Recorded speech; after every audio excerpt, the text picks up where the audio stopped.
Dexy's Midnight Runners. That's Dance Stance. This is Adam here. Hey, this is Joe. We were just discussing the Black Squadron command this morning, and I've been feeling, listeners, that maybe Count Buckules feels a little estranged from Black Squadron as a force. No. So I think maybe this week it might be good if you thought of the command and announced it on me, are you? I'm not putting it on you. I'm giving you the incredible opportunity to command Black Squadron. Wow. Britain's elite listening force. Listen. To issue the command. Sure. That's very exciting. Are you up for that? Yeah. I mean, it's not going to happen for a few minutes, but we could discuss it a little more and then you could issue the command. Wow.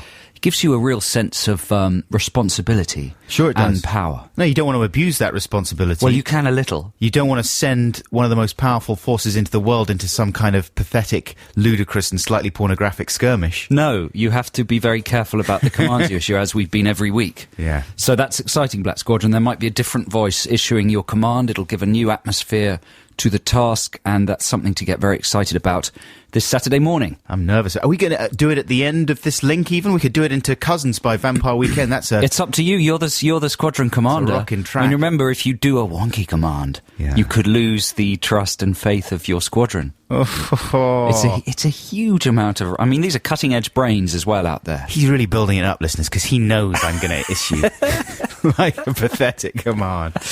Good work. Can it be more pathetic than some of the previous commands? Well, you've got a peculiar genius for inspiring the troops. Do you think? With your slightly pathetic commands. God bless you. And my, you know where my brain lives. Let's not load it ahead of time. Let's wait and see what happens and then judge it. What a beautiful morning, listeners. I mean, this is the kind of morning where you just give thanks for being alive. Ooga booga. And you just skip and hop along That's and sing Bob to Hoskins yourself. Would say. Exactly. Ooh, as he's thrown out of yet another nightclub by a gorilla. Exactly. And we very much appreciate the fact that you've decided to join us on this lovely morning. We've got exciting things coming up for you later in the show. Retro Textination. We had a wonderful, overwhelming response to last week's Textination subject, and we'll be filling you in on some of the replies we got. We'll be filling you in on what happened. I'm trying to tease, but then my brain starts shutting down when I do, what's coming up in the show. Was it really an overwhelming response? It was really good. In what sense? Quantity or emotionally? Quality. Yeah, we got some really good messages from our listeners. We split the email reading this week, listeners. I did Saturday, Sunday, Monday.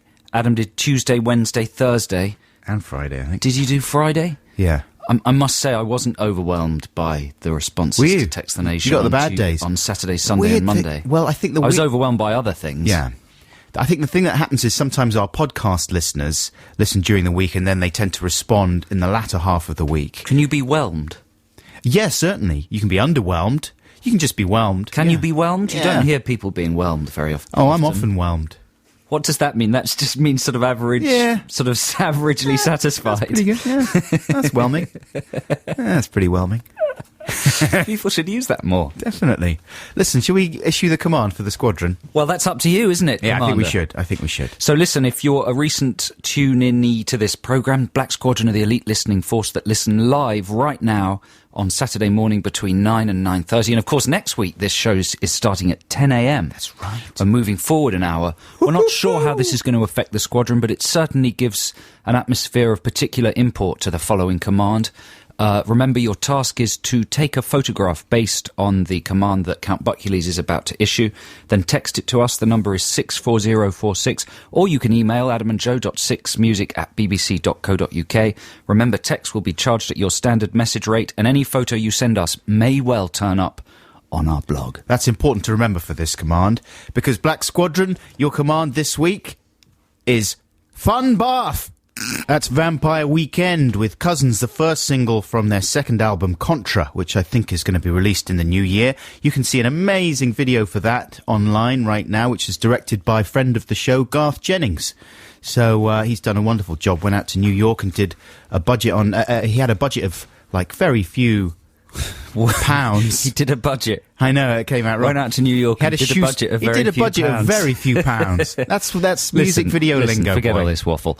Fun bath. Yeah. Was that the command? Fun bath. Fun bath. And what do you... No, it's good. Oh, wait. You, in your filthy mind, are thinking filthy thoughts about... Well, people usually bathe in the nuddy.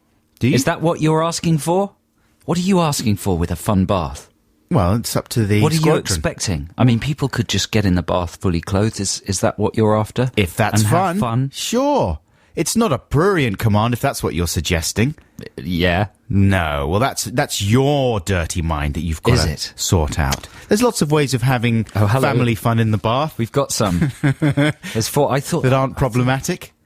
Oh, that is a fun bath? There you go! That is a fun bath. Come That's on. from the Cramond Black Squadron, Claire and Andrew. You know, they send in a photo every week. Yeah. And they're in the bath, and they are eating sticky buns. There you go! Brilliant. Perfect. Fun bath. Bun Yeah. in the bath. Bun in the bath. Bun fun. Explain that, Adam. What? Explain what? Explain why they're eating buns. It has a special significance, doesn't it? How do you mean? Well, when Black Squadron are stood down, they have a nice Of warm course bath and they a bun, do. don't they? There you go. It's your own jingle. There's a little chat. He is having a fun bath. Look at that. Look at that guy. He's very small. He's in the bath. He is called Tommy, and he's got all his little bath toys lined up along the edge. I used to do the move. very same thing. Sure. Did you have one of those racks that stretches across the Never middle had of a the rack. I always coveted the rack. But I used to have a tub of toys in the little chest next to the bath. Sure, we've got the same and thing. I had very extravagant games. I could be in the bath for up to an hour and a half playing with them toys. Each corner would be a different room or area. Did you used to complain about getting in the bath, but once you were in, you couldn't be got out? Often. And I used to do the flannel as if it was the Loch Ness Monster. Uh-huh. How'd you do that? Well, you just hold it, you pinch a corner and then you whisk it through the water like a kind of serpent. Yeah. And then it would loom up and attack people on the edge of the bath. Uh-huh. It was very exciting. Did you used to slide around, causing tidal waves and tsunamis? Most deaf. Yeah. And then sometimes they were so violent They'd they would slop over the edge. Slop over. Your Oops. parents would get absolutely furious. A big bucket of water slopping over the edge. Yeah, Yeah. you'd have to mop it all up with the bath mat. Are you having baths with your brother there? What? In the What do you past. mean? Oh, there in the past. Yeah. When we were very small, yeah. And fights and friction there? There'd be no fights in the bath. That's very dangerous. You have to be very careful in the bath. There's always fights in the bath, because you battle about who gets the tap end first of all. Do you think? Of course. I mean, that's not pole position by the taps there. Do you not think? Unless you want to control the... Exactly, you can control the flow water. of the Vasa. Yeah. Anyway, so keep those photographs coming in. Lot of fun baths. Keep There's them another clean, fun one. obviously. Metaphorically Karen and literally. Ben. Ben, age 3 from Southsea. That is a very fun bath. I've never seen anyone have so much fun in the bath than that guy. He's wearing a mink coat and a baseball hat in the bath. That is fun. He looks like he's in a coffin, that guy. Oh, someone's done a happy shaving foam face on the side of the bath. I mean, this could be a record-breaking Black Squadron. Quantity-wise, what are you aiming for? I mean, usually we get about, what is it, between 120 and 140. Are you hoping to smash the 150 barrier? Very much hoping that Black Squadron can help us smash the 150 barrier for fun bath photos today. That would be Look at this. extraordinary. This is from Simon and Jancy in Hitchin. She's in the bath, she's playing Countdown. And look at that, she's got the Countdown board game. And she spelled out fun bath. Well, not really, she spelt out fart bun. But it's early in the game. Fart spelt F-A-H-T. Fart. Thanks for those. I've got a free play right now, listeners, and this is a bit of classic Roxy music. I heard this the other day, and it sounded amazingly ahead of its time. What is this, mid-70s, I think, from their album Siren? I'm not sure about that. Should have checked, I suppose. But this is Both Ends Burning. Yeah, a Norwegian would. Norwegian would you, could you? Who was the girl that presented that show? Wasn't it Kerry Katona? No. Done that show? Would you, could you? That was Would you, could presented you? by a worryingly thin girl, I seem to remember. Kerry Katona. That was, of course, the Beatles with Norwegian Wood. Could ya? And Paul McCartney, Sir Paul, will be the first guest of Lauren Laverne on her new Six Music show. Yes. From 10 a.m. on Monday morning, she'll be starting. I mean, that is a pretty good first guest. How Yeah. did she bag Sir Paul Macker? That's unbelievable. Has she Laverne, she's got tentacles She does have tentacles, through. doesn't she? She's got a serious tentacle problem. She stuffs them in her shoes. I mean, I can't believe you mentioned her tentacles on air. Well, I'm sorry, but the world had to know at some point. You're friends with her. She's not going to be I am, pleased about but that. her tentacles have extended. They've extended. Don't Yeah, well, make it just listen, worse. hear me out. Her tentacles have extended from the holes in her shoes all through the media sphere and up the trouser legs of many famous people. That's just including Sir Paul McCartney. libelous now. One of her tentacles went up his trouser leg. Did it? And wrapped round his little old thigh top. What happened then? It's like Alien. And it drilled that's round the why back. he's in on Monday morning. Oh, I see. It's dragging him through London at the moment. So if you look out your window and see Paul McCartney... Hey, I've got a tentacle. being dragged past your window by one of Lauren Laverne's tentacles. Hey, that's what's happening. Come on. Hey. What a response to the Black Squadron command, particularly Dono in the bath on his bike. He's a young man who's actually, I repeat, in the bath on his bicycle. That is a fun bath. Camilla and Rihanna from Wantage have filled a bath with an amazing array of toys. And there's a photo from a couple of people called JB and Chapman Scoop that I believe is probably one they took earlier, a kind of a special photo project, because it's a beautifully laid out entanglement of nude limbs in a bath of kind of foliage and stuff. Foliage, yes, it looks a bit like, The Lady in the Lake, but it looks Adam was thinking maybe they had actually thrown it together in response to the Black Squadron command, but You're suspicious because it looks too sophisticated. Suspicious would be the wrong word, but it looks like it's something they've spent a while arranging. Well, it's very impressive. We'd like to know if you just took that or if it was indeed created beforehand. Anyway, thanks for all those. Keep them coming in. You've got a few minutes left, Black Squadron. So, Paul McCartney-wise, though, you may remember if you were listening last week that we were talking about having been... Was it last week or the week before even? The week before even. We were invited to switch on the lights at Stella McCartney's shop, and we didn't do it in the end. Joe decided that he wasn't able to do it because it was too scary, right? Yeah, I've just got brain problems. You know what it was, actually? I don't think I really focused on it properly. Yeah. All I could think of was I get quite nervous at public events and that I couldn't deal with it. Exactly. Well, the Mighty Boosh were invited to do the honours in the end, and they did a fabulous job. You may have seen pictures of them in the papers this week, but we got a message from Dave Brown, who Mighty Boosh fans will know plays Bollo and is part of the Mighty Boosh band and also the designer of a lot of their artwork. Isn't he someone's brother? Is he Noel's brother? No, that's Naboo. Oh, yeah. Dave Brown is a very talented guy, musical guy and a designer guy and also a Bollo guy. And he sent this message. Hi, Adam and Joe. Just wanted to say a huge thank you to Joe for turning down Stella McCartney's invite to turn on her Christmas lights. If you had agreed, we wouldn't have been asked to do it. And we would have missed out on a night we will all remember for the rest of our lives. I'm so crammed full of anecdotes now, I can barely breathe. Macca sends hugs, to Adam, obviously, and not Joe. When I first mentioned your names, he screamed, "No one turns down a McCartney," and threw a mince pie at Joe Wood. I think just because he was so angry at that name. While we were getting ready to turn on Stella's lights, we overheard Sir Paul in the next room playing a song he'd obviously prepared for you two. We secretly recorded it shortly after he began weeping and smashing things up. Oh dear, Hope Corn on the Cobbles is happy with himself. And here's the bit of music that he sent in. Let's listen to Joe. Gotta listen to the podcast, not the live show. I used to feel acute frustration cause I couldn't join in with the text mission. But now my troubles have disappeared because retro textination's here. And now my mouth's gonna be red eyes and I'm from the band and forgotten about. Sir Paul's gone for bin. Instead of throwing the band. Not trash. Oh my God. That's pretty amazing, isn't it? That's incredible. That's Sir Paul McCartney, Sir Paul McCartney singing the from the retro Text the Nation theme. Yeah. Sorry, but am I dreaming? Yeah. No, you're not. That's absolutely phenomenal. So that's him in the next door room while they were waiting to go on. Yeah. And he was very upset because we hadn't turned up. He was angry with you. But he decided to cheer himself up by singing his favourite Jingle Jongle, which happens to be your retro Textination jingle. Thanks very much, Dave Brown, for sending that in. Oh, my God. He says, take care, lots of love from Dave, brackets Bollo, and the rest of the Boosh Boys. That's incredible. So you missed out, man. You missed out on that. Missed out on dressing up like a woman and standing in a shop window. Hey! For for Louise Redknapp.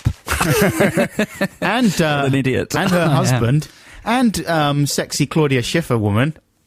And a lot of other people that I would have been very happy to dress like a woman for. I can get you to meet Claudia Schiffer. That's easy. Really? Yeah. Can you arrange it very quickly? Yeah. All right, then. Here's REM with Stand.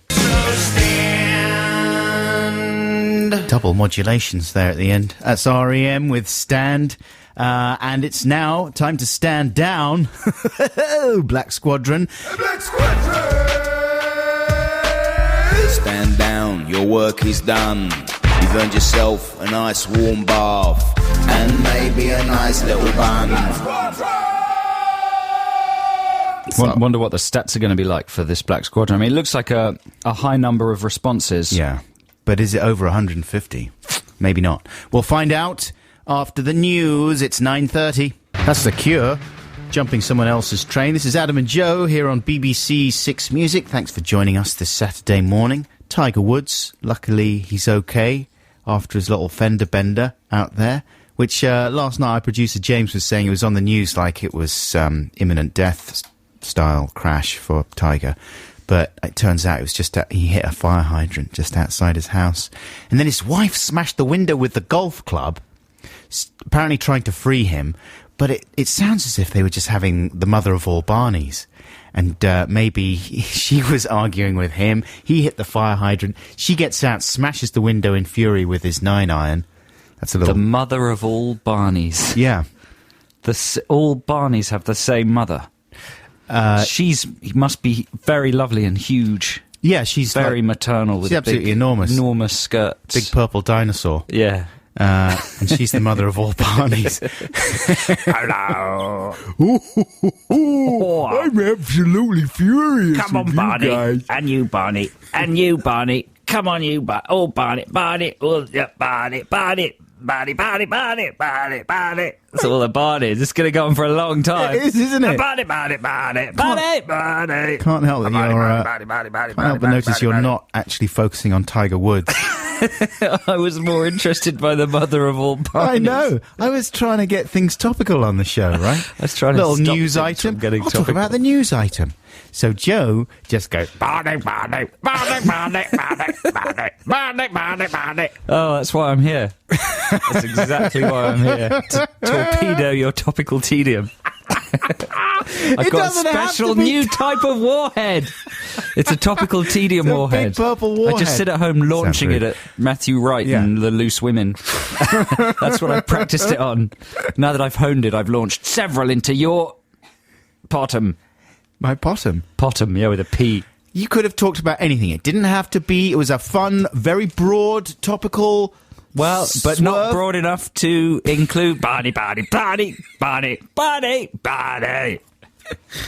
All right, then. Listen, we're going to have Retro Text the Nation in just a second. We'll be unveiling the nation's favourite jingle. Sir Paul McCartney's favourite jingle, no less. Wow. And sudden new accolades. 2 new accolades. Yeah. The nation's favourite jingle and Sir Paul McCartney's favourite jingle. That's incredible. Go. Yeah. I'm fine with it.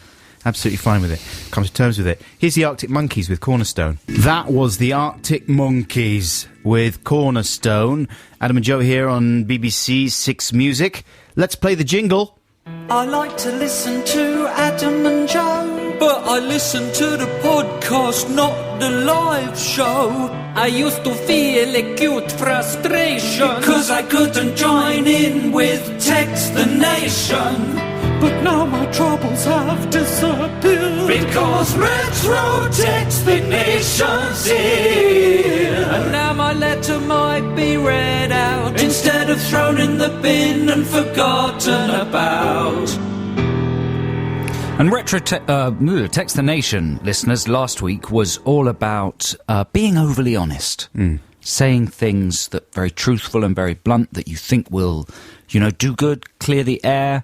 Something you think you should say out loud, but that turns out to be a terrible misstep. Yeah, or times where you just feel like you've got to say what's on your mind. Or Is times that Kim again? Yeah. So, no, Kim's more like, I've got to say what's on my mind, lovey. I've got to do it, dearie. I'm sorry, that's just the way I am. Who was that then before? I've got to say what's on my mind. That's the lady in the queue at Pleasurewood Hills. That sounds like League of Gentlemen lady. Yes, that's exactly right.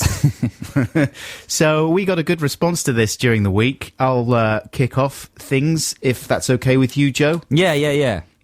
Here is one from... I love it when you use footballisms. Kick things off? Yeah. I mean, that is not specifically a footballism, though, In is my it? mind, it is. Is it? Yeah, everything gravitates to footy in my mind. You love the foot and the ball. I love the football. Here's one from Anonymous Andrew. Adam and Joe, this summer I was at Glastonbury and met a lovely young lady. We got along just great and lost ourselves in a whirlwind of festival romance and irresponsibility. However, when we got back to London, I soon realised it wasn't meant to be. So it was broken off. Towards the end of our 6-week-long relationship, we were eating dinner in a pub, and she asked me, "Do you think I'm boring?" I hesitated. Instantly, she knew that part of me did think this. I wasn't being mean or brutal, I'm just a useless liar. The thing is, she's not boring. I just tend to zone out whenever she talks to me. The amazing thing was that she wasn't at all upset. I'd be really put out, but she just carried on talking, much like I'm doing now, he says. Peace and love, Anonymous Andrew. Wow. 2 kisses and 2 hugs. Do you think that means she was boring? Yeah. Do you think? Surely. How wooed. But I mean, she must have been very sexy.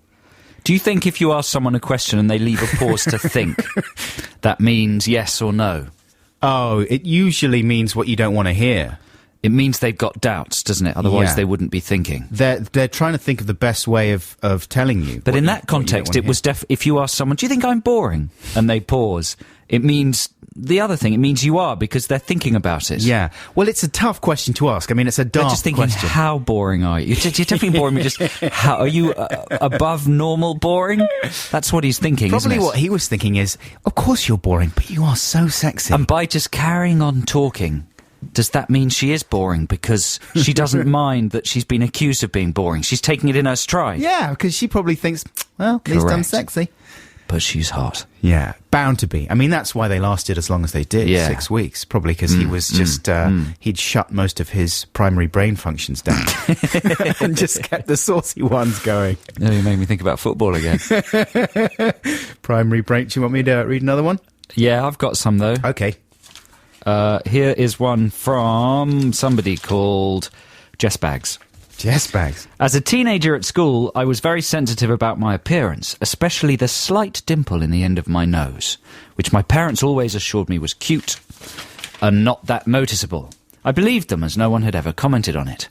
One day, after a PE lesson, a girl in my class came up to me and said, "All right, bum nose." I slapped her in the face and skived the rest of the day. P.S. I'm not proud of my reaction to her honesty. I'm still very sensitive about my nose. I think your nose sounds absolutely beautiful. Yeah, exactly. It's nice to have the little cleft at the end of the nose there. She slapped her, though. Yeah, you deserve a slap for A that. sudden physical response. Bum nose. Violent response. Have you ever slapped anybody? No, men don't slap No, people. you've never done it, ever. No. Really? No, there's no Not in a slapping. fit of pique? No, I don't resort to physical violence in a fit of Yeah, pique. you do. No, I don't, man. The worst physical flurry, scuffle, skirmish was probably you and I when we argued about the snowball throwing incident when we were about 15. Do you remember that? You slapped me so hard. I didn't slap you, I No, pushed you didn't. That was just convenient for my argument. No, you pushed me. I never did. You did, you got really angry Oh, it's going to about happen again. it. You pushed me. From the past. But no slapping. I don't like slapping. And women that slap, I don't appreciate that either. I've been slapped a couple of times. Well, then you're dissing Jess Bags there, because she done a slap. Do you think that's a justified slap? No, For that's all right, bum from nose? Jess Bags. Yeah, a justifiable slap. Bum nose, Yeah. you get a little slap. Yeah. All right. So if anyone calls me bum nose, that's what's coming to you. Here's a message right now from.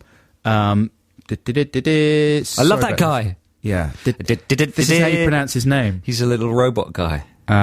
Sorry about this. Can you fill, Joe? Phil. Hey, this is Adam and Joe on BBC Six Music. Here we go. Well done. Nicely filled. Thanks. This is from Martin Schofield. Hi, Adam and Joe. While enjoying a romantic meal with my girlfriend to celebrate 9 years together, she started to tell me how compatible we were. I agreed, and having had a few drinks, I said, "Yeah, 'cause you're about a 6 out of 10 on the good-looking scale, and I'm about a 6 out of 10 as well." Her face dropped. "What do you mean? I thought that I was a 10. Oh, I do, I quickly replied. What I mean is that other people would probably think you're about a 6, but of course I don't. I think you're a 10. The meal was completely ruined. Secretly, I thought that we were both about a 7, but I didn't want to appear big-headed. Martin Schofield. Wow, that's confusing, isn't it? He's scrambled my brains. You're thinking too little of yourself, Martin. That's a little bit like that show that Jimmy Carr used to host, where people would sort of rate the attractiveness of the couples and whether they should be together or not. But yeah, I mean, the general thing we're learning here is honesty is a bad policy. I think so. In matters of looks or things that are important to a relationship. It's a tough thing, though, isn't it? Because I can totally see that when you're out with your girlfriend, you're celebrating 9 years together, you feel your relationship is strong, and it's fun to be honest with each other as well. You know, it's nice to feel you're on a equal mental footing with your partner. So you want to say everything to them sometimes. But often they don't want to hear absolutely everything. Now, what's that guy's name again? Martin Schofield. What was the thing before his name, though? Oh, yeah. Yeah. Martin So does he Schofield. go around with sort of some trumpeters? Yeah, he does. And every time he comes into a room, they play a little fanfare. Or does he have like a car horn attached to his coat? And he activates it every time he walks into a room. What's his name again? Martin Schofield. Martin Schofield. No, he says it himself. Even when he's signing checks and stuff, he has to do it. It's embarrassing. Is it? He's at the bank. Oh, okay. Martin Schofield. Is it written on his name? No. He just makes the noise. Just the noise. Make yeah. the noise. Yeah. Listen, Thanks I was for thinking, clearing that up. because we've got a few more good messages, right? But let's do another Retro Textination later on in the show. What? But right now, we've got a free play from Joe, and I can't help noticing... Yeah, last week you were reading out... We both read out an email from a gentleman who'd produced a Thompson Twins album, telling us a wonderful anecdote. Adam Buxton, you were disparaging about the work of the twins. I said it was impossible to pick out a song from the Thompsons that bears up. Ah, well then listen to this. That you would play on the radio. This is from Quick Step and Sidekick. When was that album released? About 1983, would you say? 82, 83. 82, 83. It was actually 83. This is called Love on Your Side. Rap, boy, rap. Mm-hmm. You love that bit, don't you? I do like that bit. You can't get angry with people from the past for being dated. Them. I think I've never seen you more furious.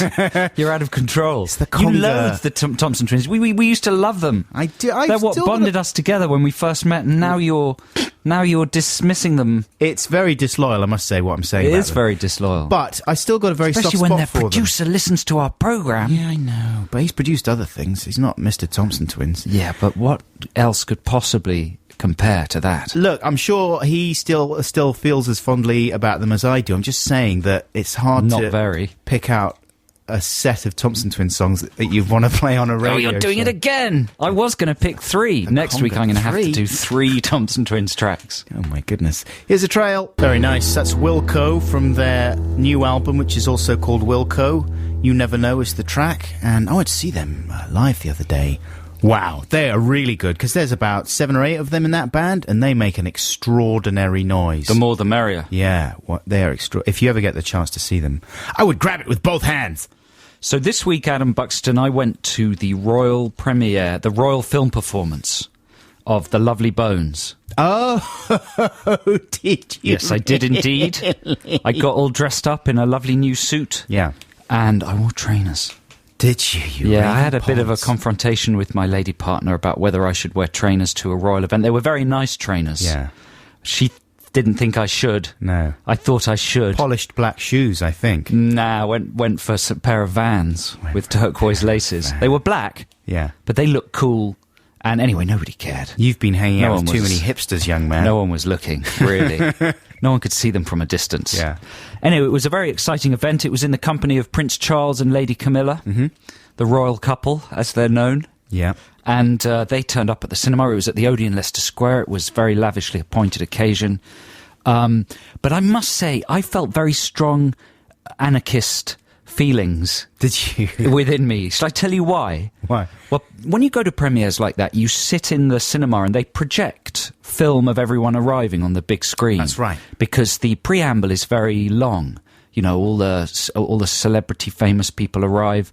and then the cast of the film arrive, and they have to talk to the press along the red carpet and stuff. Then Joe Cornish arrives. So Cornish arrives, and everyone goes da da da da da. Was that what it was? Yeah. Mike Schofield. No one cared about me, which is good. Joe Cornish arriving in his vans. Da da da da So da. it's- Mike Schofield on the red carpet there. It's a long preamble, and so you end up sitting there for about an hour, probably, before the film actually starts, Yeah. listening to Edith Bowman talking you through Good times. the celebrities arriving. And then, of course, when it's royal, it takes even longer, because Lady Camilla and Prince Charles have to talk to all the people who've made the film, Yeah. and they show you that. They can't actually show you what they're saying because it's private. Sure. They can't show you the front of Prince Charles's face in case you lip read what he says. Uh-huh. So you have to. So it's just silent footage of Prince Charles meeting various dignitaries. Susan Sarandon. Yes, exactly. And Edith Bowman saying, "And here's Sir Tommy Turnips, the chairman of the Screen Benevolent Fund," or something. That was my Scottish accent. That's good, wasn't it? You dropped the accent Yeah, after I did. I panicked. I panicked. And here's the chairman of the Royal Society for Charitable... Charlie of Scotland, and there he is talking to Susan Sarandon. Anyway, so there's about an hour of preamble, and then the film starts, and one feels a bit silly anyway, all dressed up to the nines in row C of the circle of the Odeon, Leicester Square, you know. Do you know what I mean? There's something a bit weird about dressing up to go to the cinema. Yeah, I suppose. That's not like the theatre, or it's a bit different. Anyway, so the film was amazing. It was about 2 hours and 20 minutes long, very absorbing and exciting and suspenseful. But then at the end, we weren't allowed to leave, because you can't leave until the royal couple leave. So you have to sit there and watch all the credits. And it's a big, involved film, so there were lots of credits that went on for a long time. Then Prince Charles and Camilla stand up, and quite slowly, they start making their way out. Yeah. And they start talking to everyone on the way out as well, like talking to David flipping Putnam. heck, yeah. And you're sitting there, like, "Oh, come on, I need to go to the loo." Like, everyone really needed to go to the loo. 2 hours. You're not even allowed to nip out to the lavvy before jazz. People tried to get out to the lavvy. The Odeon security guards were holding them back. What? It was like kettling. It was like the G20 all over again. Nah, mate, not until Charles and Lady Gaga have gone. Charles and Lady Gaga took so long to leave the cinema that literally there was an atmosphere of an anarchistic rebellion. They let the entire stalls leave because there were no royals in the stalls. Yeah. But the upper circle were all being held back for about 20 minutes after the end of the film. Ooh. And I very nearly caused a stink. Did you? Did a little fart? Inside me, I had a kind of a Guy Fawkes style urge, Right. to run forward and just shout and scream and push past Prince Charles and just barge out. I wish you had. You would have been wrestled to the ground so quickly. Do you think? Yeah. I would have made the papers, wouldn't I? Definitely. It wasn't just me. There was a real sense of, look, this has gone too far. You know that you can't keep people hemmed in like this. Yeah, yeah. But of course, now in retrospect, I realise it's very important to stand on royal protocol. I have huge respect for the royal family, and it would have been terrible, but I couldn't help but feeling as if I wanted to, shout fire in a crowded room. Do you know what I mean? Yeah, yeah. What's that saying? That's it. Shout fire in a crowded room. Right, there you go. Yeah, Something like that. Something like that. Wow, I'm glad that you didn't, in a way, because I wouldn't want you to go to jail and stuff. Would you think you'd go to jail for that? You would, wouldn't you? You'd go to the cells, yeah. If you, Yeah. especially if what were you proposing? Rushing him? No, I would have just pushed brusquely past. You'd get more than a slap on the wrist for that. Yeah. Pushing past the boy, Prince Charles. yeah, the man, Yeah. and Lady Gaga. Yeah. Watch out, man. Watch it. You be careful, because you're a Watch bit of it. a troublemaker, aren't you? Well, I didn't do it. Little I was just Vans. saying it was in my head. And yeah, I know what you're like. You like to cause trouble. Here's Chuck Berry. This is You Never Can Tell. Ooh, she's right up in my ear there. So Boggins. Couldn't she afford a symbol? No, I think she's trying to be sexy. That was Regina Spektor with Eat, spelt E-double-E-T. She can't even spell. What's this woman like? Get out! What are you doing? You drooled all the way down my face there, Regina. For goodness sake. Now, this week, I went to Amsterdam. You've been to Amsterdam, right? Sure, I've been to Amsterdam. You love it in Amsterdam. I like the area that they call the Spui. Oh, I don't even know what the Spui is. It's very nice. Yeah, I was only there like a day and a half. I had a gig out there, and me and my wife went out and Good one. wandered around. You don't want to take the wife to the dam. That's very counterintuitive, mate. Well, I thought I should, It's a mate. place for men to go alone. I thought I should take the wife. Otherwise, No, it's a very romantic place. Who I've knows? been with my lady partner many times. It's Yeah. very romantic. If you choose the right areas. Yeah. If you choose the wrong areas, it can be extremely unromantic. well, we strolled through all the wrong areas as well as the right Did areas. you? Just to have a look. You know, you got to do that. I got you a gift. Oh, look at that. It's a kind of a sandwich. What it says on the top. Struperkinken. Struperkorken. Struperkerken. That's a good name Who for a does skill? biscuit, though, Are they isn't it? cheesy? Stroopkorken. No, I think they're like caramel biscuits. Let's have one. They look absolutely delicious. Come on, I saw them in the airport and I thought, oh, hello. Yeah. We'll have those. But anyway, on the way out, right, we flew from Norwich Airport, which is our local airport, because it's Norwich International Airport. There's a lot of Cool. fun destinations you can get to. That's cool. So it was really nice. You know, it was only 15 minutes away from our house. We drove there. We were all excited about it. We get to the airport, and the airport's practically empty. There's only about 5 people wandering around this small airport, right? So it's it almost felt like we were flying on a private jet or something. How's Stroopkoken? Quite nice. It's strooping my koken. My koken has never been so thoroughly strooped. Looks delicious. So we get there and we check in. Super simple check-in. You know, we were about an hour and a half early, and the whole thing was over and done with. Our bags were on the conveyor belt, and we had an hour and a half to kill before our plane was due to take off. So we go and we sit down in the caf and read a mag and have a hot chocolate or whatever. There's a group of lads sitting next to us that look as if they are definitely bound for Amsterdam, a bit of male football type fun in Amsterdam. They're all sat there. So, you know, Male football. yeah, we just sit there and, you know, while the time away. And then we're thinking, like, where's the plane? And then we see the plane coming in outside and they're unloading the bags. Oh, that's probably our plane there. And then it's like, aren't we supposed to be boarding around now? It's taking a long time. You have to do it yourself at small airports, don't Where's you? the plane? Right. I wish you'd been there to tell me that. They don't sort of spoon feed you at the smaller airports. At the smaller airport. Well, this was the thing. So we'd been lulled into a false sense of security, not only by the fact that there was this gang of lads who were there, who we assumed would be On the same flight. On the same flight. Yeah. So they weren't doing anything, so we weren't doing anything. Also, they were making other announcements over the tannoy.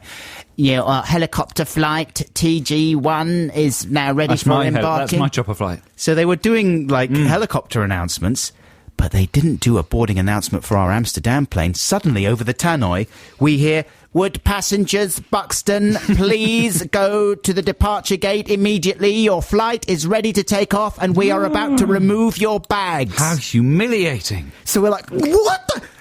Jump up immediately. Immediately I'm in shaking defensive mode because, no one's made an announcement. We weren't told about this. So we run over to the security gate, and then suddenly you realise how many things you have to do before you actually get to the gate. You've got to go through security, all that. Not only that, but now, The I don't know whole if this is plane's just waiting. a small whole plane is waiting. Every single person in Norwich Airport looks furious with us personally. Quite right. Come on, they saying, literally, come on, hurry up, this old woman is shouting at us. Where's your security ticket? What? Security ticket? I've never heard of this before. You have to put your boarding pass into a machine. Yes. Pay $5 each What? to go through security. What? Have you ever heard of that? No. You have to do that at Norwich Airport. So we do that. We're literally dropping coins, trying to stuff them into the machine. People saying, hurry up! I'm trying to hurry up! No one told me the plane was boarding! I said at one point to one of the angry women, in most airports, you get like a boarding announcement over the tannoy. You don't do that here? Because I was trying to make her feel bad about the airport, yeah? I was trying to bring down the airport as if that would teach her a lesson. Didn't do the job. Come on, hurry up! Your boarding pass, your time of boarding was circled by the lady at check-in. Hey, I know it was circled, but so what? Where's the tannoy announcement? Running onto the plane. Hurry up, they're saying. Every single person, like it was a joke, saying, hurry up, we're just about to take you. Yes, I know, you're just about to take the bags off the plane. So then we get on the plane. Everyone's looking at us. We have to, shuffle down the aisle. It's all businessmen, right? There's no people having family fun or anything there. Every single businessman set of eyes was on us. Yeah. They all looked pretty You're losing angry. the money. Time is money. Time is money. What's this? I have to be in Amsterdam. I've got a sexy show later on. What are you doing? You're holding me up. So we sit down in our seats. The stewardess lady comes over. She wants to have a little bit of us as well. She looked absolutely furious. Listen, the ping pong show starts at precisely 6:30. Everyone's going to be late for the ping pong. Well, exactly. And she said, and she didn't miss any opportunity to like get a little dig in before the flight took off. We were sitting in an exit aisle. No, you can't put your bag there. You have to stow your bag. You have to stow your bag. I'll stow it for you. You can't have any loose items. So she comes back at one point just before we take off. No, you've got loose items there, she says to my wife, who is holding her scarf on her lap. Very dangerous. No, you can't have loose items. You're in the exit aisle. Give me that loose item. I'm going to put it in the stowaway shop bag. So this is the last time you use Norwich Airport. Well, now I know how it works. In every other way, it's a lovely airport, lovely tranquil airport with wonderful, helpful staff. Yeah. But not on this occasion! The first time is a baptism of fire. That's how you learn things. That is how I In an learn atmosphere of fury and rejection. and humiliation. Here's something to calm me down. This is a lovely song by Neil Young. This is Birds.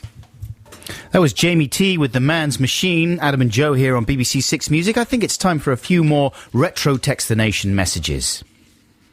You're pausing like there should be some sort of a jingle. Oh, sorry, James. Is there going to be a jingle? Yeah, let's have the jingle. I like to listen to Adam and Joe, but I listen to the podcast, not the live show. I used to feel acute frustration because I couldn't join in with Text the Nation. But now my troubles have disappeared because Retro Text the Nation's here. And now my letter might be read out instead of thrown in the bin and forgotten about. So I might be suffering from overplay, that jingle. I mean, Really? twice during a show. Yeah, but people come and they go. They don't necessarily listen to the whole show. Speaking of Michelangelo. And they would that hate to miss poem? out on the jingle. No, I don't remember that poem. What's Proof that? Rock. Proof Rock, was it? Isn't that what it is? I don't remember. Is that the love song of J. Alfred, Proof Rock? Yeah. Nice. Anyway, Text the Nation last week was all about times that you've been too honest and regretted it. Or maybe someone's been too honest with you and you've regretted it. Here's a message from Chris Hatt in Brisbane, originally from Southampton. He says, "Hi, Right Honourable Buckulees and Sir Cornballs." Well, it's about time, too, that somebody got our names exactly right. Well, it's nice to have a bit of respect sometimes. He says, "I live in Australia, so I'm unable to listen to the live show, but he listens on podcast. When I was around 7 or 8, I fell off a climbing frame and broke my arm. Whilst in the car with my mum, who was driving me to the local hospital, I asked her in a terrified state, 'Am I going to die?' She laughed and came back with, 'Of course not, dear,' and I was placated. My dad left work early before I went in for a general anaesthetic operation to straighten my arm, as it was broken in 2 places, and I asked him the same question, to which he replied, 'Well, if they get the amount of anaesthetic wrong, you might slip into a coma, but I doubt you'll die.' I was absolutely terrified. It's still a sore spot between me and my dad. Lots of love, Chris Hatt. It is terrifying. I fear general anaesthetic enormously. I don't think I've had one ever. Have you not? Not for years and years and years. I Not had within memory. Yeah, I had a general anaesthetic when I had my wisdom teeth taken out. Right. Because I was too much of a pansy. Really? Yeah. I thought they would just knock the head out. No, I was advised to have a general by someone who'd had the procedure before. So I did it, but I was terrified about it. So what I did was I took my video camera in and I set it up on a tripod and I asked if I could video the operation. And they said yes. I said I was at art school at the time. I said, "Oh, I'm an art student. It's like part of a project." But what it was in my mind, if I film it, for some reason that will somehow reduce the chances of anything disastrous happening. Or maybe they'll be on their best behaviour and make sure they do a really good anaesthetic job or something like that. So I've got a video of myself having my wisdom teeth removed. I'm pretty sure any doctor or dentist nowadays, worth his salt, would refuse if you asked them to let you video the operation. But I was shocked by how violent it was. The guy had his knee up on my shoulder and was wrenching around. Mm-hmm. It seemed so Do you know what? He medieval. called me as well. Did he? Yeah, I gave him my mobile number. He called me and I came in and did one or two things. I've never seen that part of the video. Have you got a message there, or shall I give I've you got another some one? messages, sure. This is one from somebody called Hazel of London. Hazel of London says, "My brother's always brutally honest with me. It's one of the things I like best about him. On my last visit to Leeds to visit him, I walked in the room and he said of my outfit, 'Is that fashionable in London?' Upon other compliments for my slightly outrageous dress sense, my dear brother has declared, can everyone else see the same top I'm seeing? So that's the special sort of permission you get from a family member or a relative to be a little more brutally honest. And Hazel obviously dresses slightly flamboyant. Flamboyant, is that right? Is there too many L's? No, flamboyant. Flamboyant. That's how you she pronounce it. dresses flamboyantly. And the brother's calling her up on it. Bye. What kind of sign-off is that? Just, I'm getting out quickly. And then he threw the piece of paper across the desk. Bye. Yeah, bye. Bye. Does your mum give you a hard time about the way you dress? Not anymore.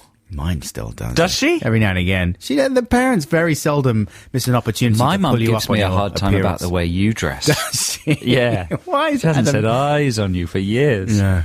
I mean, I'm not a snappy Why is dresser. he still dressing like an old trampy hobo, man?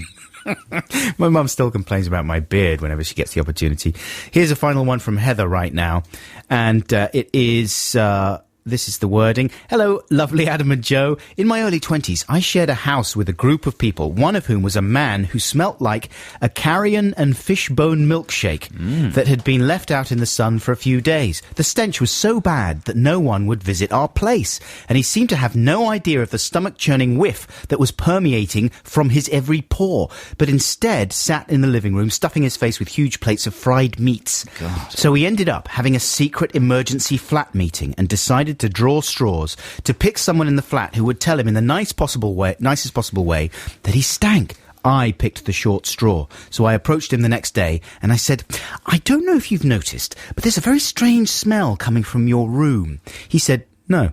I pressed on and I said, and from this room, right at the moment, too. He looked at me blankly. I realised a more direct approach would be needed. You know, some people have noticed that you smell bad sometimes. A horrible, wounded look came across his face. But I'm sure it's not your fault. Maybe it's just a matter of having a few more showers. Tears started to well in his eyes. Panic starts to set in. I've got no idea what to say, so I just go with, anyway, I'll be off then, before pegging it out of the room. He never spoke to me again and spent years spraying himself constantly with foot sprays, deodorants, breath fresheners, and looking at me like I was something he'd pulled off the bottom of his shoe. I still feel awful about it. That's a tough one, though, isn't it? It is a tough one. Have you ever told someone about their personal smell problems? Nope. He says and lobs the piece of paper across the room. Okay, we are going to play Beck right now, and then after this, go to the news. Beck with Girl. It's just gone 10:30 here on Six Music. Time for the news. That's Mark Ronson there with Valerie. And that was Winehouse singing, wasn't it? Yeah. Sure it was. She's absolutely fine now. She's back on top. Is she? Completely recovered, totally healthy, able to sing and perform just like normal. She's Amy Winehouse. She's got enormous hair, and I do not really care about what she does. It's a nice song, though. Thanks. I just made it up. It's not true. I do care about what she does. You should do. I should do. She's important. I miss seeing her drunk face in the gutter. No, I don't. I'm really glad that she's doing better. But hey, tell everyone what you just told me. Oh, really? Okay. Yeah. Well, last week Adam was banging on about I'm a celebrity, get me out of here. Banging in a highly entertaining way. No yeah, respect. it was Brill skills. Yeah. But he was talking about, I was saying, oh, you should go on the ITV2 show. You know, because they have people I don't personally recognise on there. Banging on about it. I think you were, one of us referred to them as desperate losers. But anyway, during the week, I got the call. Wednesday, no, was it Tuesday even? I get a message from my agent saying, ITV2 saying, would you go on their show? Flying out to Australia. Would you be able to fly out to Australia Business tomorrow? class, flatbed? Yeah. And Nice. luxury accommodation. Once you get there, we give you a day to recover from the jet lag, do the show, fly back the next day. I couldn't go because I had this gig in Amsterdam on the Wednesday. No. So it was off the cards, but I would have gone like that. Well, what if they ask you next week? They're not going to. I think someone had dropped out. Yeah, but someone's going to drop out again. The series runs until Christmas, doesn't it? Oh, no, it's quite short, isn't it's short. It's only 3 weeks. It's going to be all over by next week. I'm sure there'll be another buckle opportunity. Next year, maybe. I mean, they asked if we could go on the show, and record something in London. But to be brutally honest, it's not the same as flying business class to Australia. I mean, I don't think we have time to do it anyway, but still, you know, it was the Australia and meeting Anton Day. It's not the time I don't have. It's the information. Yeah. What? And the watches. I don't watch it. Oh, yes, So that's I right. personally, no disrespect, I've watched it in the past, but I've moved on Yeah. to other things. Like, just staring. It's a bit of a weird... at the wall. It's a bit of a weird series, this one. You know, you heard Katie Price left of her own Sure, I volition. heard that, yeah. You must have been upset about that. Well, ratings plummeted by 2 million, I heard. Did they? Yeah. I'm not surprised. I mean, what Let's kind not of... start talking about it again, though. What? I mean, look, we're starting talking about it But you again. could just engage like with another human being if they start talking about Yes, that's something. true, that's true. I'm just thinking of all the other human beings who are listening. They might be interested. You're right. In what we have to say about it. Shoot. Well, now you've built it up too much. I was going to say some amazing stuff, but I'm not even going to bother. You know what I've just changed tack completely for a moment. Good. I've got a fun fact for you. Good. That maybe you don't know. On this trip to Amsterdam that I took instead of flying to Australia, we went to the Reich Museum there, and that's Amsterdam's lovely, famous museum. And Is that how you say its name? REGKS, I can't remember how it's spelled. REGKS. Yeah, I think it is. Yeah, the Reich Okay. Museum. Anyway, it's not like the Third Reich Museum. It's different. That's how you made it I think that's how sound. you pronounce it. If Yeah. someone would like to correct me, I'd be more than happy to be corrected. But, so we were looking at the very famous picture by Rembrandt, The Night Watch. Do you know that picture? Sure I do. That's a good pick. And, but I was amazed to find out that Rembrandt is not his surname. That's his first name. Right. Do you know that? Fun fact? What is his first name? Mr. History of Art. His first name is Rembrandt. His whole name is Rembrandt. Oh, I've got it written down. Here we go. Rembrandt Harmenson van Rijn. Or Van Rijn. Rembrandt Harmenson van Rijn. I didn't know that. Fun fact. But, you know, I guess he's like Prince as well. He's Prince Rogers Nelson, isn't he? Yeah. And Sting, of course, is Sting Gordon von Stung. And Madonna is... did you know that her real name is Madrian Onalump? Madrian Onalump. Yeah, Madonna. I did not know that. Yeah, that's how she gets her name Madonna. Madrian is her real name. That's her christened, given name. So, fun fact. How's your search gone? Are you searching for the pronunciation of the Rijksmuseum? Yeah, I haven't got it yet. I ain't got it yet. Come on, let's just rely on the listeners. They're cleverer than That's either true. of us. They'll tell us. Here's some music. This is Ian Brown with Just Like You. It's the Monkey Man. Ian Brown, Just Like You. Adam and Joe here on BBC Six Music. Yeah, now it's time for a part of the programme we call Text the Nation. Text the nation. Text the nation. What if I don't want to? Text the nation. But I'm using email. Is that a problem? It doesn't matter, text.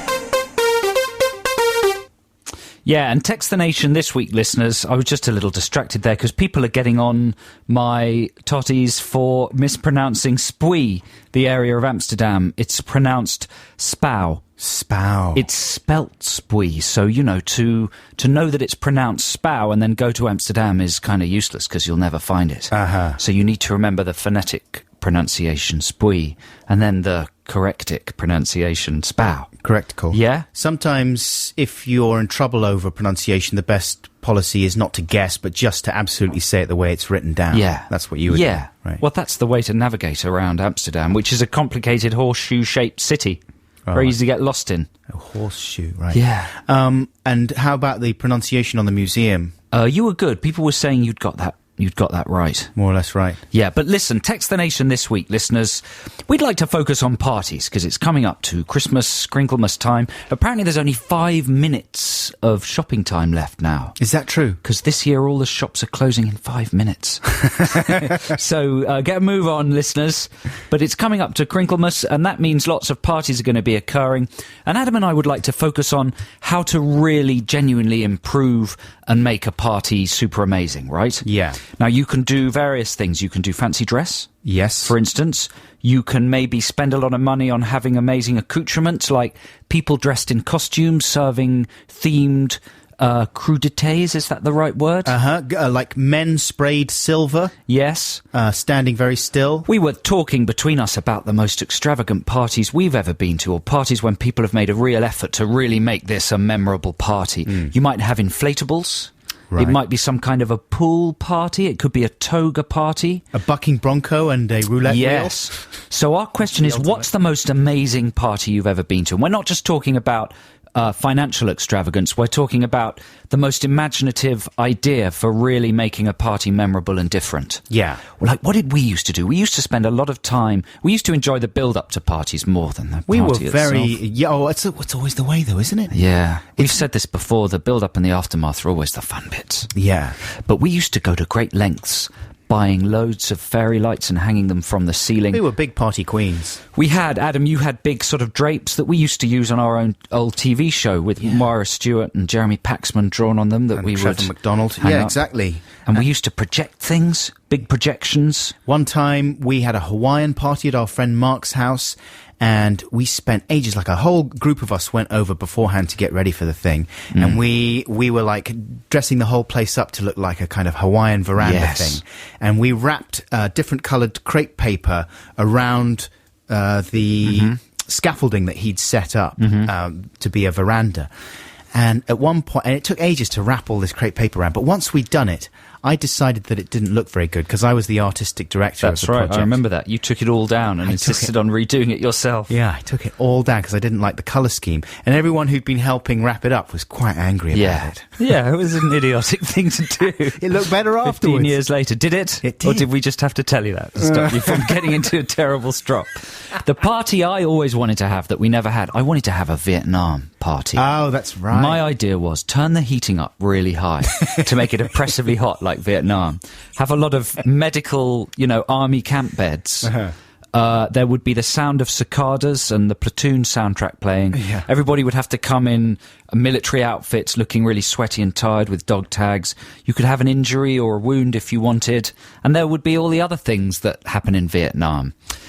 Payable ladies and naughty substances. Right. It would all be very, very themed, and it would have been a brilliant party. And I was also going to put, like, vines and jungle vines. You could have little napalm dips and stuff like that. Very tasteful. That's nice, isn't it? Well, it was around the time that there were a lot of Vietnam movies coming out, Right. wasn't it? We never had that party, though. No. But listeners, what are your fail-safe ideas for really making a party special and memorable?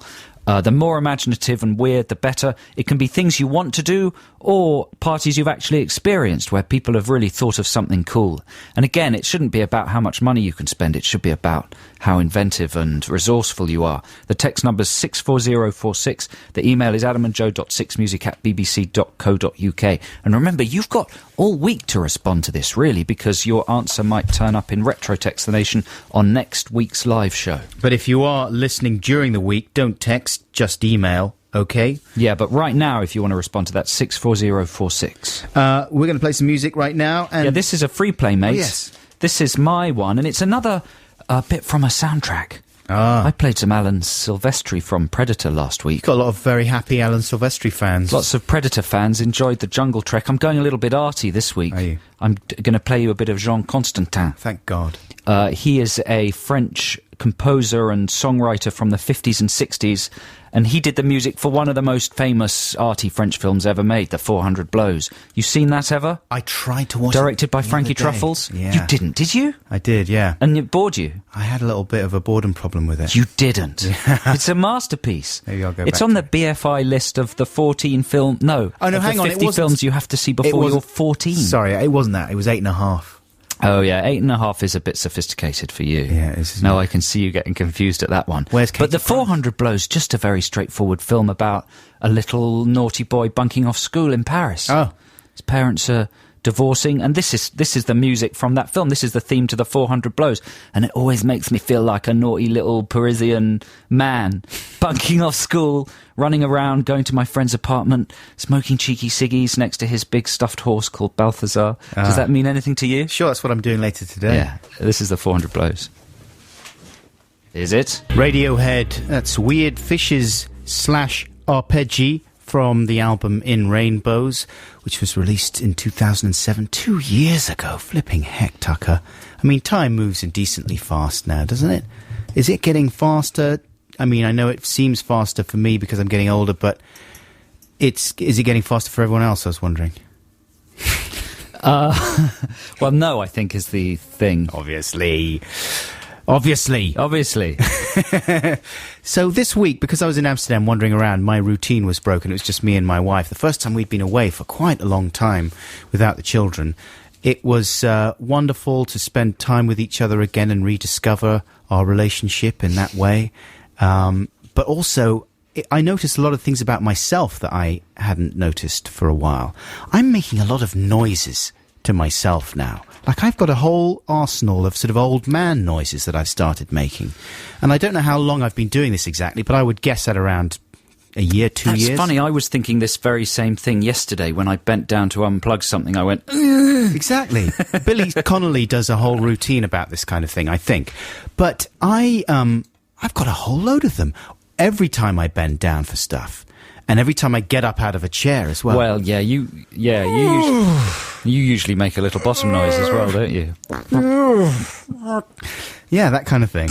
But no, always like to bend down. Well, it is fun. It makes life more fun. Is that why we do it, do you think? Sometimes. But I tried to stop myself doing it, and I find it very difficult. I don't know what is the reason for it. Just you're getting old. Yeah, I suppose. But then I've also got, like, little noises for when I come to rest, when I'm in repose. Do you know what I mean?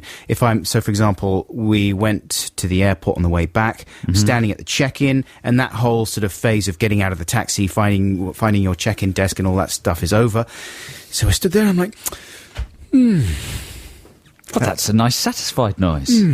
I make that satisfied noise a lot. When I get on the train back to Norfolk today. When else do you make it? What are you asking? After I've made Sweet Sweet Love? Yeah. Yeah, sure. How about you, darling?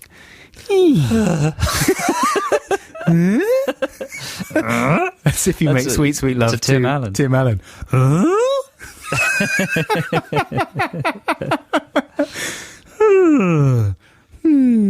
It's all about the noises now. It Have is you got all any about other? the I mean, noises.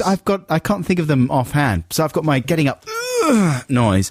I've got my satisfied noise. You know, I like to go a little bit stereotypical Chinese when I stretch. Uh-huh. I enjoy that. Oh yeah, Exactly. That's fun when you stretch. Sure.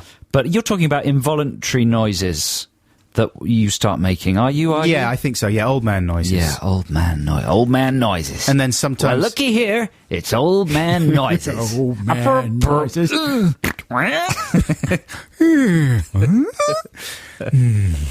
love that guy.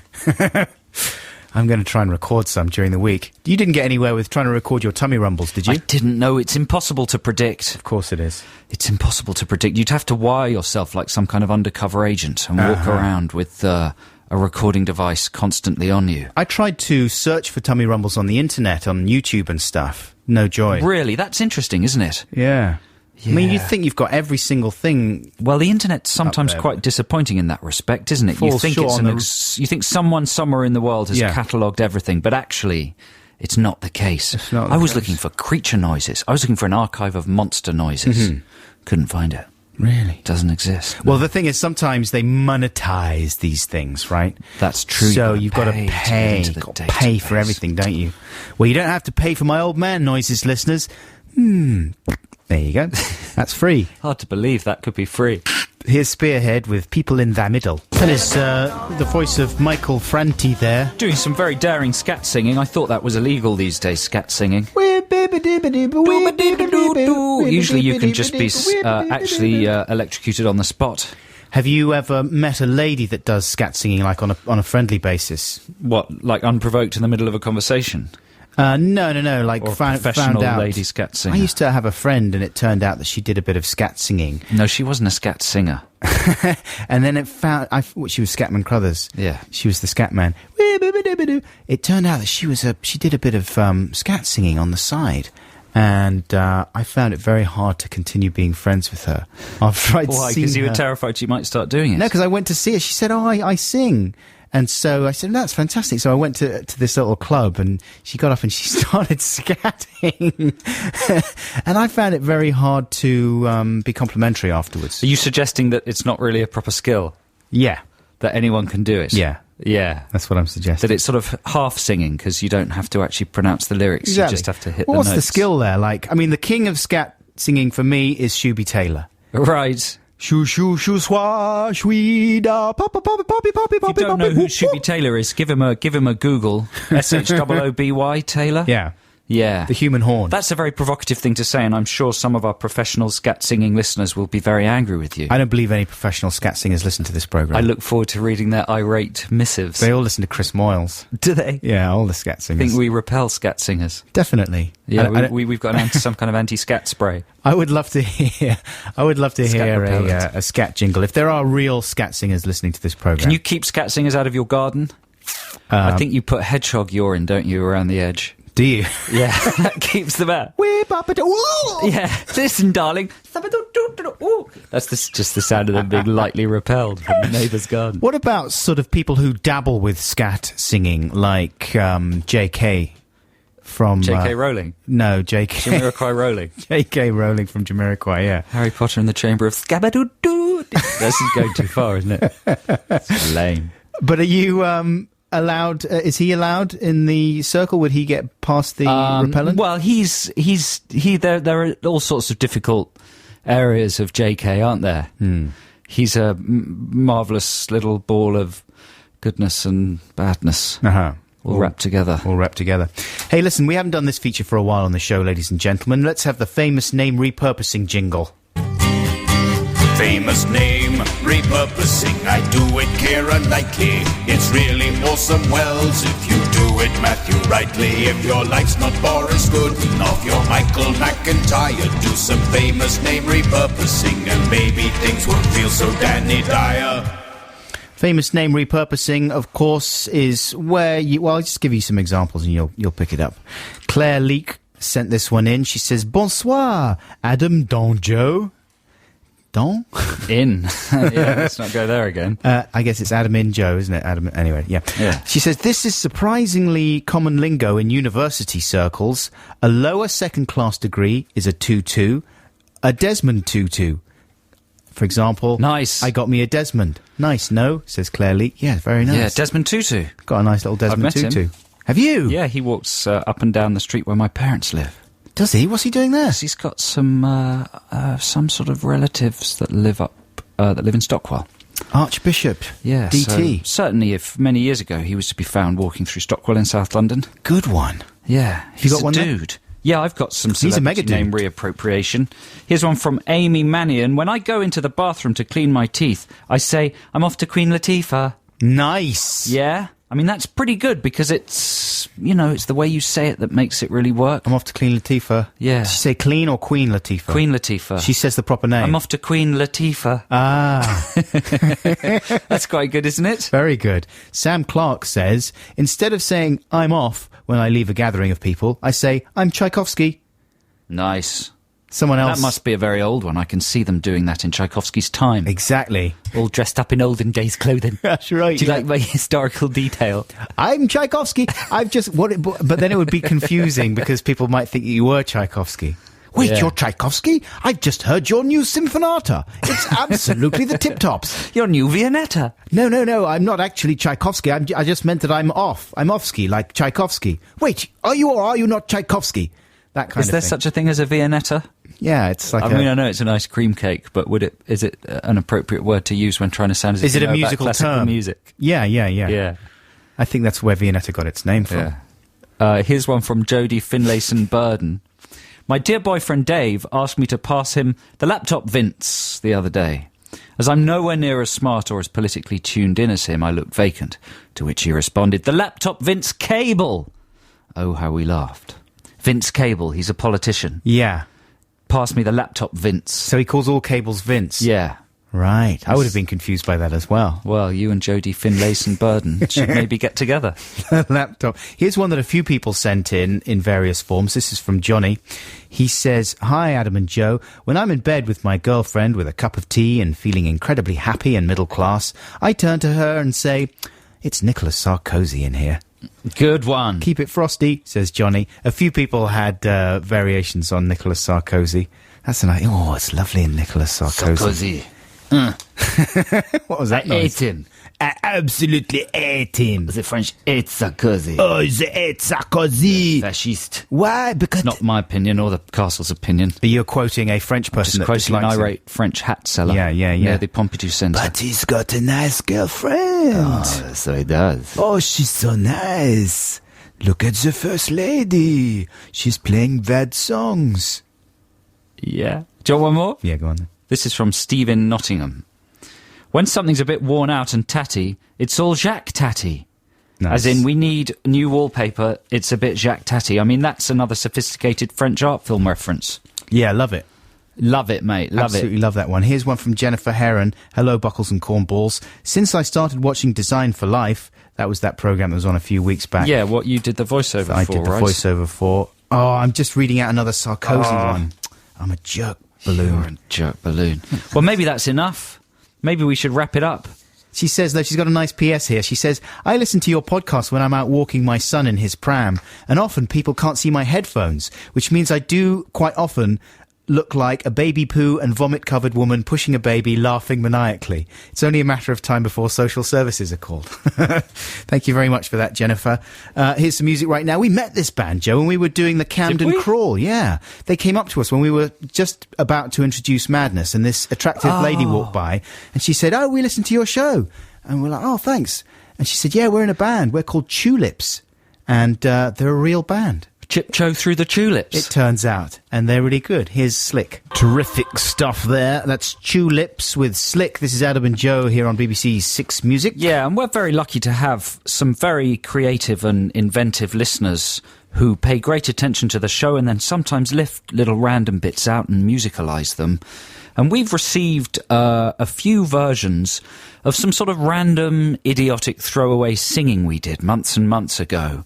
In no way planned, just free form singing that wonderful listeners have kind of lifted out of the podcast and put to music and reproduced, right? Yeah, they've done a very nice job. I think we played Radio by Elvis Costello at the beginning of one show, and we were speculating as to other kind of great songs that you might be able to play at the beginning of a radio program. Well, yeah, the idea being that if you record a song about the radio, people on the radio are more likely to play it. Yes, that's right. It's just a guaranteed way to get airplay. Yeah. To sing a song in praise of radio.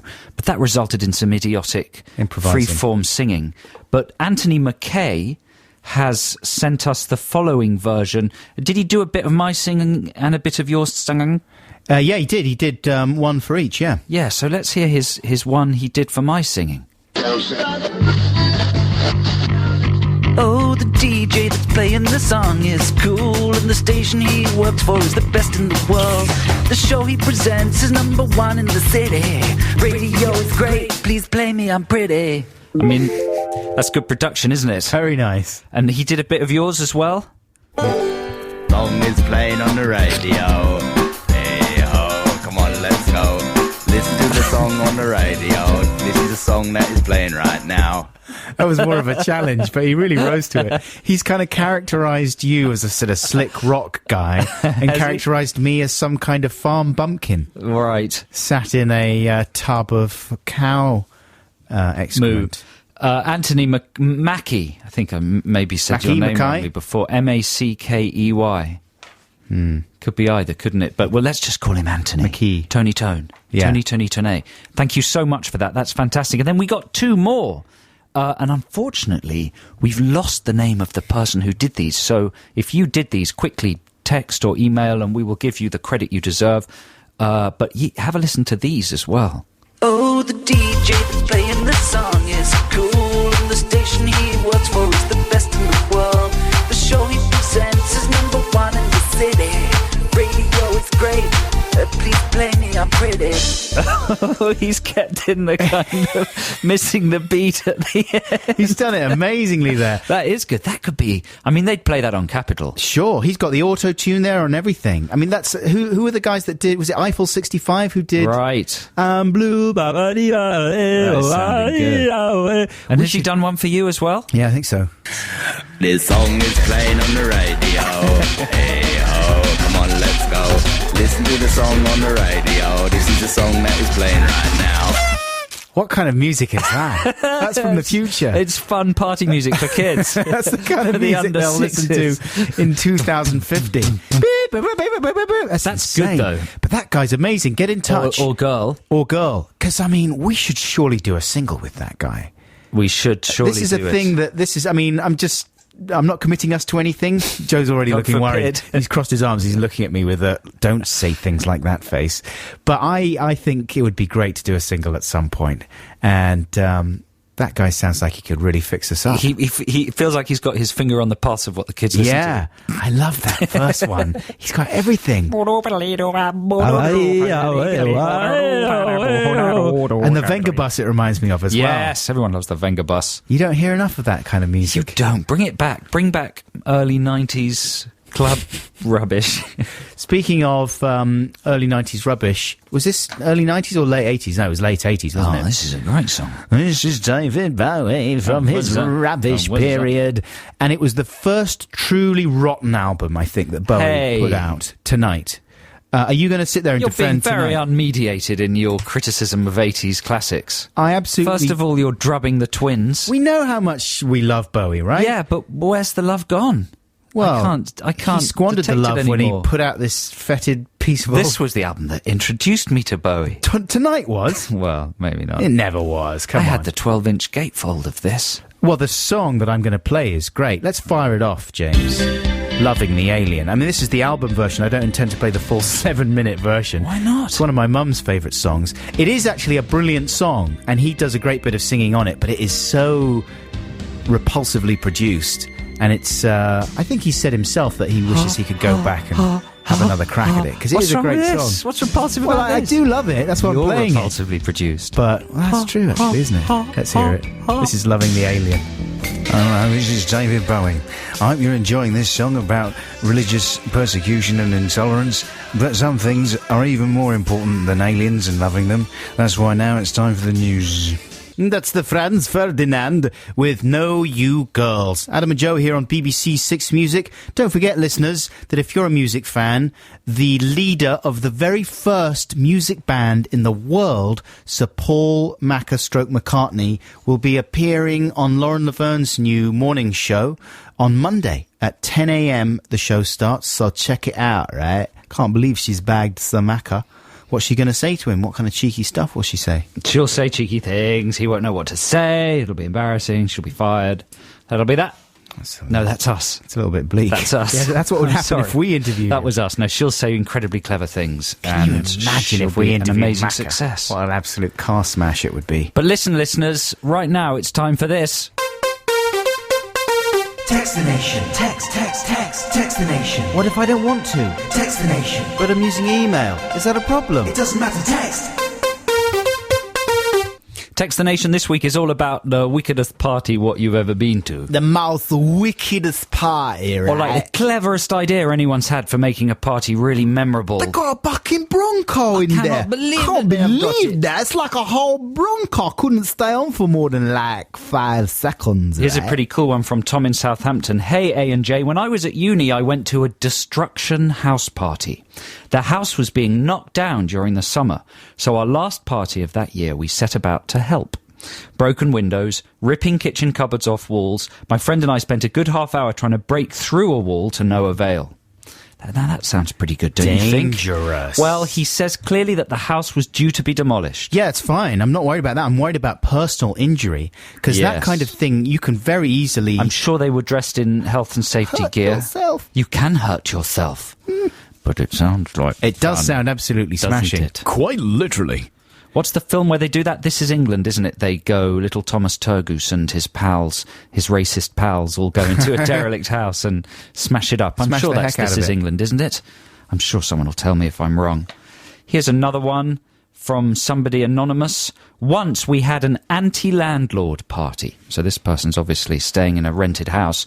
We had a UV strip light in the corner and handed out loads of UV security pens and wrote in 4-foot-high letters what we thought of our landlord and got everyone to sign their names underneath. This was great, till the party got out of hand and all 3 emergency services turned up. Someone called the AA to complete the set.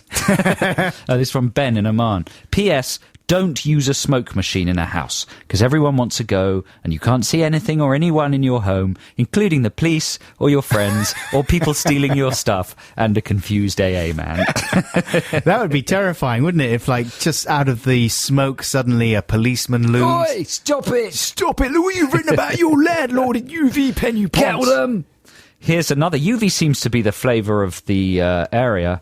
Here's one from LV, Star and LV in Brighton, and it simply says, UV ping pong party. Fun times with a bat and a ball. That sounds good, man. A UV painted ping pong ball and UV painted bats. Yeah. I mean, that does sound good, doesn't it? It's like a couple of ghosts playing ping pong, isn't it? Trippy, man. You know, it reminds me of that bit in The Game with Michael Douglas, where he gets back and the guy's gone UV crazy all over his Joel mansion. Shoemaker loves a bit of UV. Yeah. There's some in Batman Begins That's as well, Fincher, isn't there? The Game. Oh, you're absolutely right. But Shoemaker... Oh, you're right. You're absolutely right. Yeah. UV's always fun, though, in a movie, eh? It is. You should have some of that in I your can't believe movie, I got man. that wrong. Oh, I know. What am I thinking? What are you thinking? I don't know. I know. Shoemaker. Oh, God. I was going to gloss over it. But... Here's another one. It's from somebody, from a person. I would like to hold a nuclear fallout party. Within 5 minutes of everyone arriving, everything carried or worn by each guest would be burnt in a barrel in the middle of the room to replicate the loss of material possessions in a quick and hot way, perhaps to the sound of a particularly dreary Morrissey song. Then, once the anger and fury and sadness had abated, in what I'm sure would be a very heated period of time, we would form small groups in various parts of the house to see how we'd manage. It would be a good way to carve up the group to ensure I get to hang with the people I want to hang with. Ultimately, to them, I'd be making a provocative statement about war, but to me, it would be my way of not having to provide any food or drink or music or gimmicks. They'd have to party using their wits. Whoa, that is a cerebral party, that person's That's pretty throwing. hardcore, don't Who's you that think? from? It's anonymous, Anonymous. I think. Hey, man, do you remember those crazy... man! Hey, man, Isn't do you it a remember those pity? crazy parties that we used to go to in the 80s? I actually had a point there, apart from singing Hey Jude, which was, like, do you remember there was a whole bunch I was singing of... Suffragette City. Oh. But he probably doesn't say hey man in that, does he? Hey, man, oh, leave me alone, Yeah, you know. there you Yeah, he go. does. There you go. We did a report on that guy, Justin Etzin. He used to organise all those sexy parties for, like... Toff parties, toff balls. parties, teen toff balls. Yeah. And there was a whole vogue for those kind of things. I'm sure they still happen. Big sort of mad, Posh kids need hedonistic, to party. destructive. But it can't just be posh kids, surely, or is it just a posh kid? Oh, they got the money, haven't they? They got the money, haven't they? Here's another one from Les. I want a party in a room of flies. People would go crazy. There would be interesting pursuits and a fat man would be forced to do the hoovering.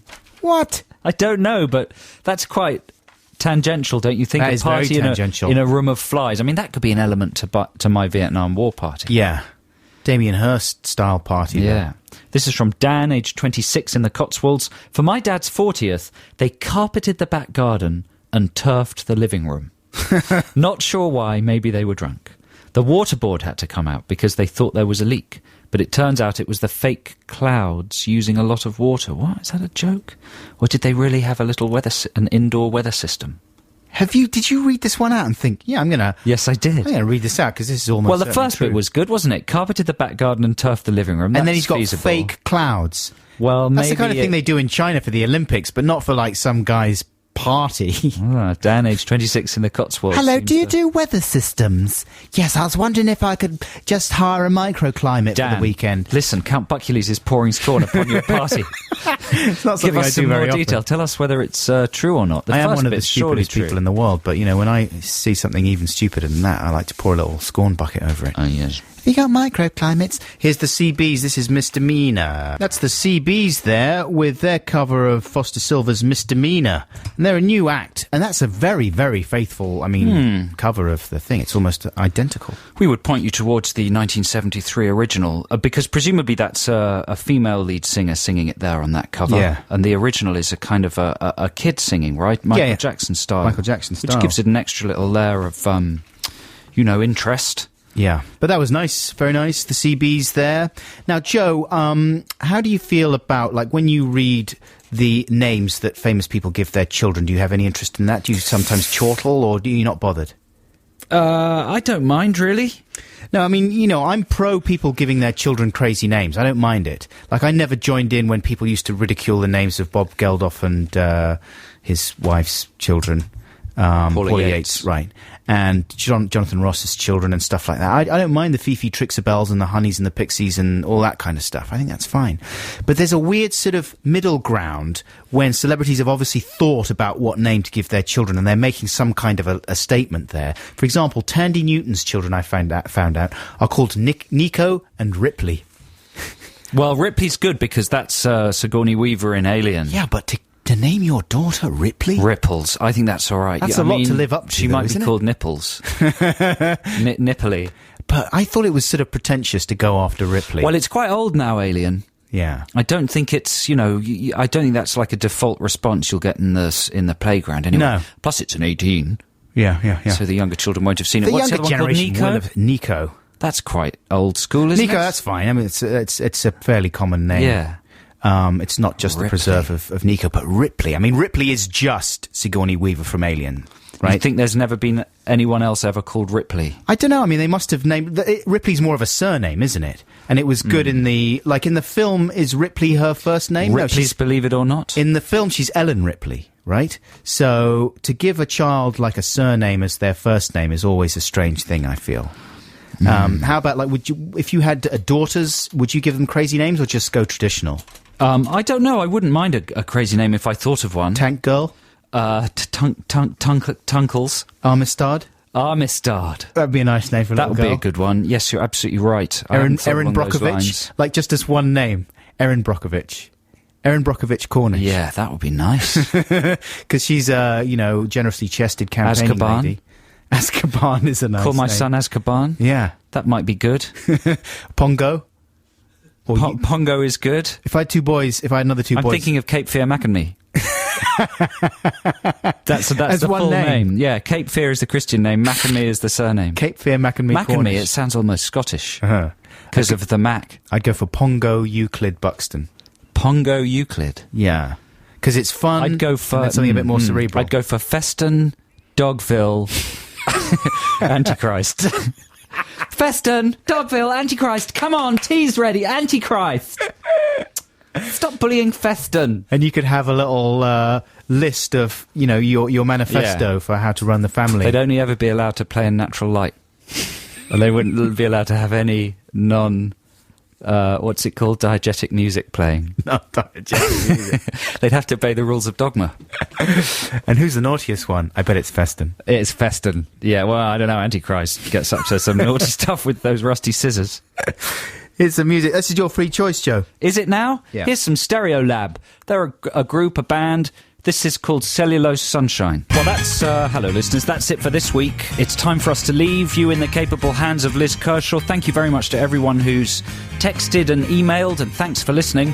I poo-pooed the weather system earlier, and it turned out they were like cotton clouds, Yeah, Dan, your reputation is cleared. The clouds were real. Don't forget, next week our show starts at 10 a.m. until 1 p.m. Today's show's available on Listen Again, and it'll be out in podcast form on Monday. We love you. Bye. Bye-bye.